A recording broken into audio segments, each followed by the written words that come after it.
Sobat Lingkungan, balik lagi di EcoChat, podcast yang ngobrolin isu-isu bumi dengan gaya yang pastinya nggak bikin kening berkerut. Bareng aku nih Ken. Dan aku Cinta. Jadi Ken, kayaknya tema kita hari itu udah jadi menu wajib yang sayangnya tuh nggak enak banget. Betul banget. Terutama buat kita-kita yang tinggal di Indonesia bagian barat nih. Nah bener banget Cin, kita mau bahas soal pencemaran lintas batas negara yang sering banget melibatkan Indonesia nih. Keluhnya bau, bikin sesak, dan bikin tetangga sebelah tuh ngomel, apalagi kalau bukan kabut asap akibat kebakaran hutan dan lahan atau karhutla. Nah, ini dia nih Ken, bukan cuman masalah lokal aja, tapi udah jadi isu regional yang bikin hubungan diplomatik tuh jadi agak-agak tegang gitu loh Ken. Yuk kita kupas tuntas kenapa ini bisa terjadi, dampaknya, dan yang paling penting tuh dasar hukumnya Ken. Oke Cin, secara umum pencemaran lintas batas itu intinya adalah polusi yang terjadi di satu negara. Tapi karena faktor alam kayak angin atau air, polusi itu tuh jadi jalan-jalan gitu loh, sampai merusak lingkungan di negara tetangga atau negara lainnya. Nah, kasusnya ini tuh jadi yang paling ikonik dan sering banget ngelibatin kita. Terus kabut asap ini tadi. Jadi kan kebakaran hutan di Sumatera atau di Kalimantan kan, tapi asapnya itu malah sampai ke negara tetangga. Singapura, iya betul iya banget. kan, Ke Singapura dan terus juga ke Malaysia juga nggak sih? Betul. Nah jadi kita nggak cuma merugikan diri sendiri dong ya Cin, tapi juga Iya merugikan negara tetangga. Dampaknya juga udah jelas banget nggak sih Cin? Kayak kesehatan, penerbangan terganggu, kerugian ekonomi, hingga merusak citra negara. Nah, itu tadi kan, makanya coba nih ya, lo bayangin nih, Singapura dan Malaysia tuh udah sampai protes keras loh mereka itu, ya kan? Terus mereka juga sampai ngeluarin biaya kesehatan yang ekstra, jadi kayak yang lebih ekstra mereka ngeluarin biaya kesehatannya dong. Terus Benar sampai banget. bandara mereka aja sampai lumpuh tau kan? Wah. Terus warga mereka itu sampai harus pakai masker tebal. Terus ya, kalau kayak gini kan memicu tanggung jawab internasional juga nggak sih? Nah sekarang gini deh, pertanyaannya adalah kenapa sih kita Indonesia sering banget dituduh jadi sumber masalah, padahal negara lain kan juga jadi sering banget nih yang terkena karhutla gitu.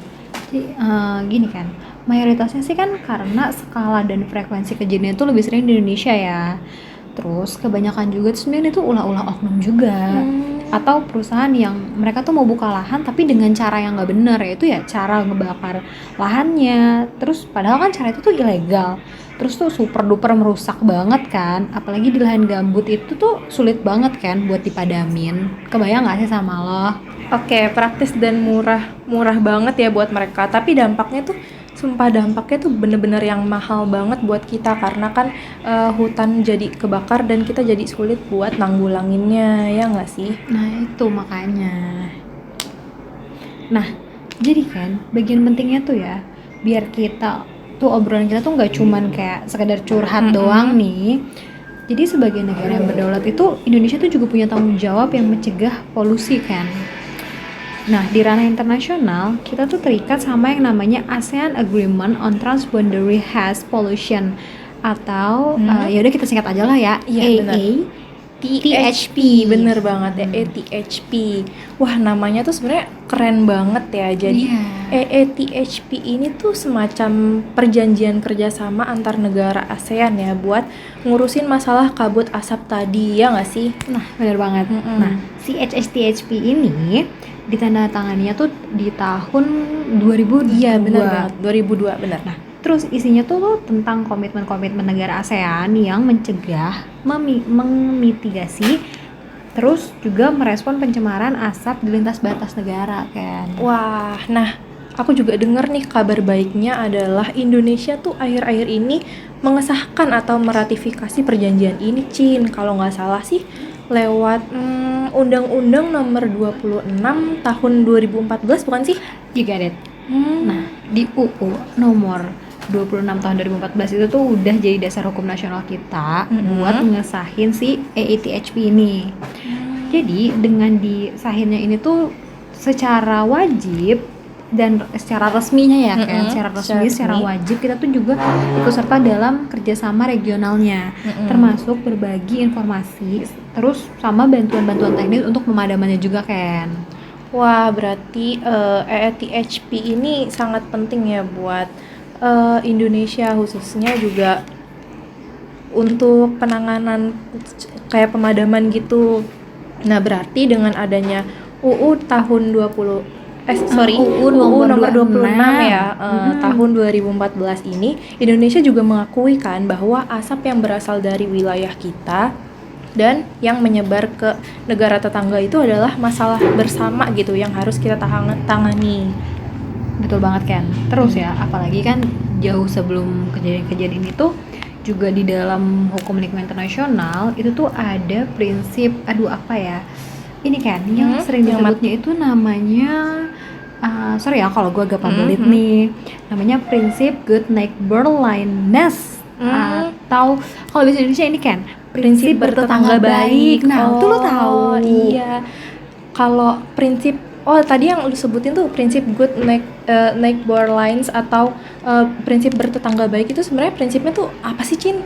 Jadi prinsipnya ini tuh bilang kalau bahwa nih ya, gimana ya gue ngomongnya, bilang bahwa setiap negara itu tuh punya kewajiban untuk memastikan bahwa kegiatan yang dilakukan di wilayahnya atau di bawah kendali yuridiksinya itu tidak menyebabkan kerusakan lingkungan di negara lain atau di luar batas yuridiksi nasional. Jadi kan kasus yang kabut asap ini tuh udah jelas-jelas banget melanggar prinsip ini kan. Make sense sih. Jadi kalau kita nggak meratifikasi atau mengesahkan dari ETHP tadi itu, kita bisa dianggap sebagai pelanggar dong ya dari prinsip internasional ini, dan berpotensi juga nih dituntut ganti rugi oleh negara tetangga secara sepihak yang tadi udah kita sebarkan. Pasti dong, kan namanya juga dirugikan ya.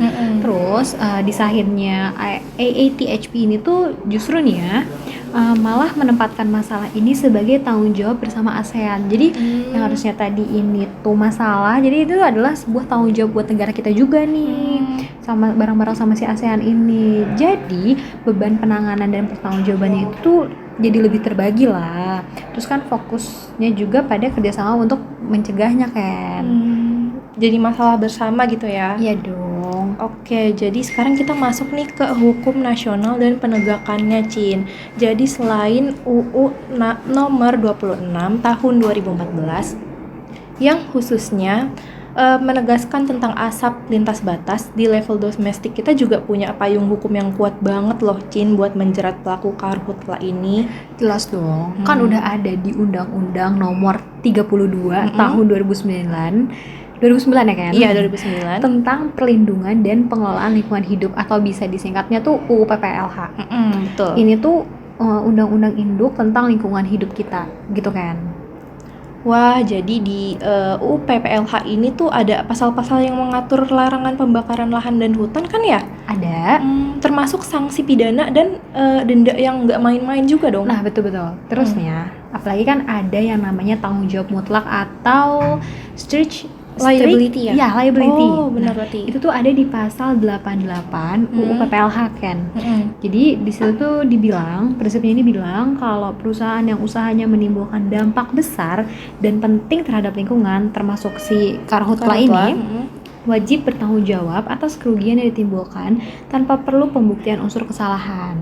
Wah, jadi kalau misalnya perusahaan itu nggak bisa ngeles dong, kayak misalnya tuh dia bilang kami nggak sengaja ngebakar loh ya, gitu nggak bisa ngeles kayak gitu ya dong? Nggak bisa dong, kan udah jelas mereka. Terus apalagi nih ya, kalau mereka tuh ngebakarnya pakai bahan-bahan berbahaya, yaitu B3 nih kan, bahan-bahan berbahaya dan beracun, atau juga pakai bahan-bahan yang menghasilkan limbah B3 itu kan.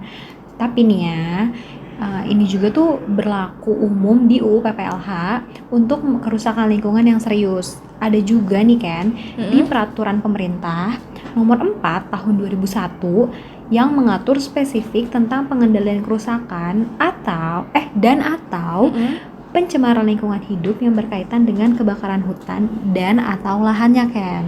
Wah, berarti kalau gitu dari sisi hukum kita tuh sebenarnya udah punya amunisi yang lengkap banget ya.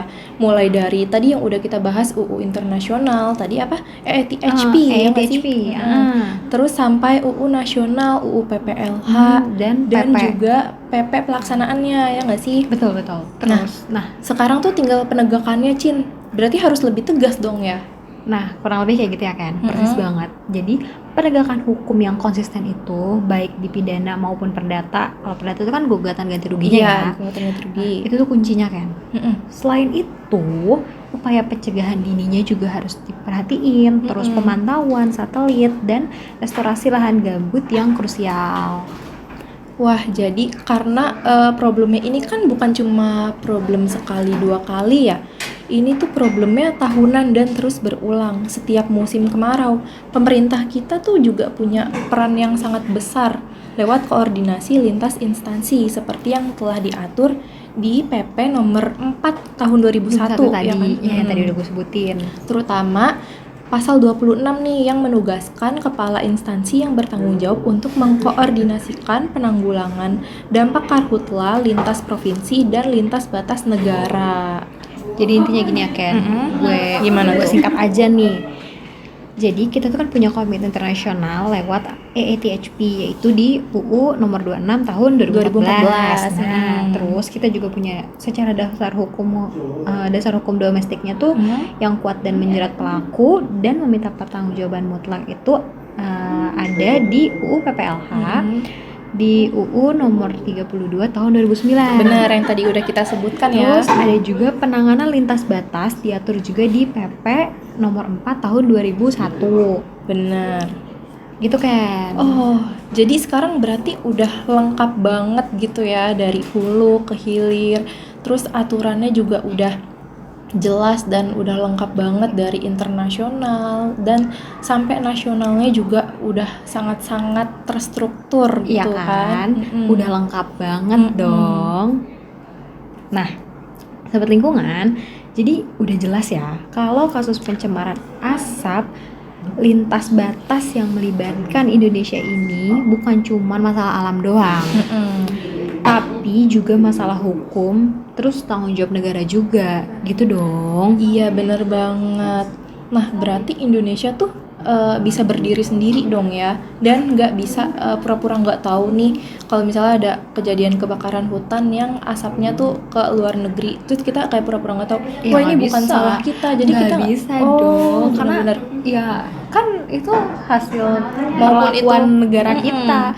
Harusnya negara tetangga ya nggak boleh dong ngerasain itu salah di kita dong ya, walaupun sih sebenarnya yang melakukan itu harusnya bukan tanggungan negara ya, ya itu kan karena oknum aja nggak sih Bener Ken? banget. Secara kita juga udah punya komitmen nih secara regional untuk jadi tetangga yang baik dan mencegah polusi sampai ke wilayah mereka. Makanya harapan kita bersama harapan nih kita bersama. sebenarnya dengan diadakannya si hukum ini kan, hukum tuh menjadi payung hukumnya kan sebenarnya udah kuat nih banget. kan, udah dikuatin nih. Terus penegakan hukum terhadap oknumnya juga dan korporasi pembakar lahannya juga harusnya bisa makin tegas. Bener. Jadi supaya kabut asap lintas batas ini tuh udah deh nggak bakalan jadi sejarah-sejarah yang terulang lagi deh Ken. Bener banget, Cin. Sumpah, dan buat kita nih ya sebagai warga negara juga harus memiliki peran aktif juga, Cin. Untuk apa? Untuk melaporkan jika misalnya ada kebakaran, terus menolak produk-produk yang berasal dari praktik pembukaan lahan secara ilegal tadi, secara pembakaran. Benar. Jadi walaupun negara udah ngasih hukum yang tegas gitu, jadi ya kita juga sebenarnya sebagai warga negara juga harus sama-sama mencegah, harus berpartisipasi lah ya. Betul itu. Jadi lingkungan itu kan tanggung jawab bersama juga kan Ken. Betul. Dari level yang lokal nih, yang Sampai kayak internasional kita tadi. yang kayak orang-orang lokal aja sampai level internasional juga harus saling menjaga. Oke nih Ken. Jadi Gimana nggak nih? kerasa ya, udah kurang lebih 15 menitan lah ya. 15 menit lah ya. Kita tuh ngobrolin asap yang sebenarnya nggak santai gak sih, tapi Ini sebenarnya kita masalah santai serius. aja deh Bener obrolannya. banget. Sebenarnya itu masalah serius, tapi kita akan membawa permasalahan itu secara santai gitu lah ya. Oke, time flies guys. Jadi Terima kasih nih Cinta udah berbagi informasi yang sangat jelas dan mendalam tentang dasar hukum dari karhutla ini nih. Sama-sama kan. Jadi semoga podcast ini tuh juga mencerahkan sobat lingkungan semua ya. Bener banget. Sampai jumpa di EkoChat berikutnya. Jaga bumi, jaga lingkungan, dan jadi tetangga yang baik. Bye-bye.